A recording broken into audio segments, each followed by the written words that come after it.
I know as much about the house and its secrets as he does. That's one consolation. Sometimes I don't believe there's a shilling here, and again I'm sure there's a big stake in it. The fact that Pickering is risking so much to find what's supposed to be hidden here is pretty fair evidence that something's buried on the place." "Possibly, but they're giving you a lively boycott. Now where in the devil have you been?" "Well," I began, and hesitated. I had not mentioned Marian Devereux, and this did not seem the time for confidences of that sort. He took a cigarette from his pocket and lighted it. "Bah, these women! Under the terms of your revered grandfather's will, you have thrown away all your rights. It looks to me, as a member of the Irish bar in bad standing, as though you had delivered yourself up to the enemy, so far as the legal situation is concerned. How does it strike you?" "Of course I've forfeited my rights, but I don't mean that anyone shall know it yet awhile."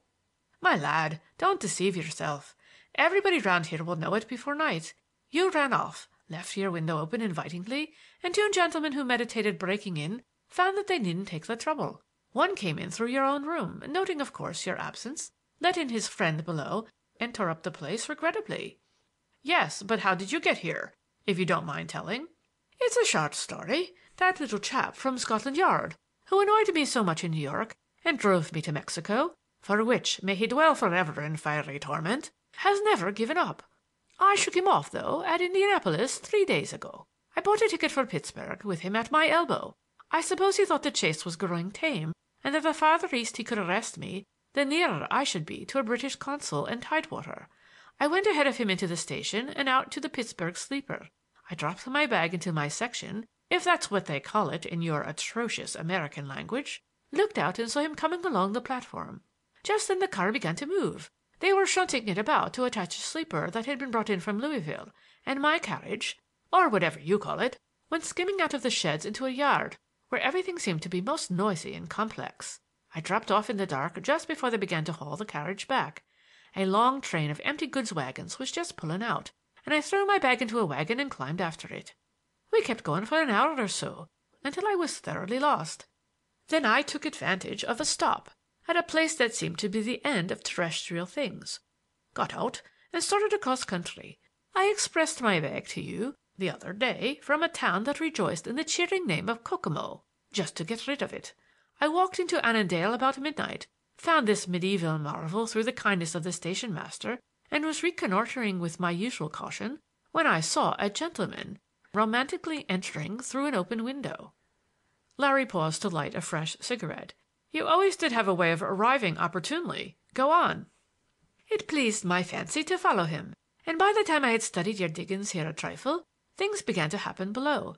It sounded like a St. Patrick's Day celebration in an Irish village, and I went on at a gallop to see if there was any chance of breaking in. Have you seen the room? Well," he gave several turns to his right wrist, as though to test it, "we all had a jolly time there by the fireplace. Another chap had got in somewhere, so there were two of them. Your man, I suppose it's your man, was defending himself gallantly with a large thing of brass that looked like the pipes of a grand organ, and I sailed in with a chair. My presence seemed to surprise the attacking party, who evidently thought I was you. Flattering, I must say, to me. You undoubtedly saved Bates's life and prevented the rifling of the house, and after you had poured water on Bates—he's the servant—you came up here?" "That's the way of it." "You're a brick, Larry Donovan. There's only one of you, and now, John Glenarm, we've got to get down to business, or you must. As for me, after a few hours of your enlivening society, you don't go a step further until we go together. No, by the beard of the prophet, I've a fight on here, and I'm going to win it if I die in the struggle, and you've got to stay with me to the end." "But under the will you dare not take a boarder." "Of course I dare. That will's as though it had never been as far as I'm concerned. My grandfather never expected me to sit here alone and be murdered. John Marshall Glenarm wasn't a fool exactly." "No, but a trifle queer, I should say. I don't have to tell you, old man, that this situation appeals to me. It's my kind of job. If it weren't that the hounds are at my heels, I'd like to stay with you. But you have enough trouble on hands without opening the house to an attack by my enemies." "Stop talking about it. I don't propose to be deserted by the only friend I have in the world when I'm up to my eyes in trouble. Let's go down and get some coffee." We found Bates trying to remove the evidences of the night's struggle. He had fastened a cold pack about his head and limped slightly. Otherwise he was the same, silent and inexplicable. Daylight had not improved the appearance of the room. Several hundred books lay scattered over the floor, and the shelves which had held them were hacked and broken. "Bates, if you can give us some coffee." "Let the room go for the present." "Yes, sir." "And Bates." He paused, and Larry's keen eyes were bent sharply upon him. "Mr. Donovan is a friend who will be with me for some time. We'll fix up his room later in the day." He limped out, Larry's eyes following him. "What do you think of that fellow?" I asked. Larry's face wore a puzzled look. "What do you call him? Bates? He's a plucky fellow." Larry picked up from the hearth the big candelabrum with which Bates had defended himself. It was badly bent and twisted, and Larry grinned. "The fellow who went through the front door probably isn't feeling very well today. Your man was swinging this thing like a windmill." "I can't understand it," I muttered. "I can't for the life of me see why he should have given battle to the enemy. They all belong to Pickering, and Bates is the biggest rascal of the bunch." "Humph! We'll consider that later. And would you mind telling me what kind of a tallow foundry this is? I never saw so many candlesticks in my life. I seem to taste tallow. I had no letters from you, and I supposed you were loafing quietly in a grim farmhouse, dying of ennui, and here you are in an establishment that ought to be the imperial residence of an Eskimo chief. Possibly you have crude petroleum for soup and whipped salad oil for dessert. I declare a man living here ought to attain a high candle power of luminosity. It's perfectly immense." He stared and laughed. "And hidden treasure, and night attacks, and young virgins in the middle distance. Yes, I'd really like to stay a while."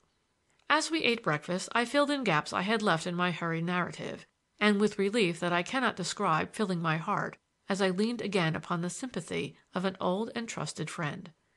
As Bates came and went, I marked Larry's scrutiny of the man.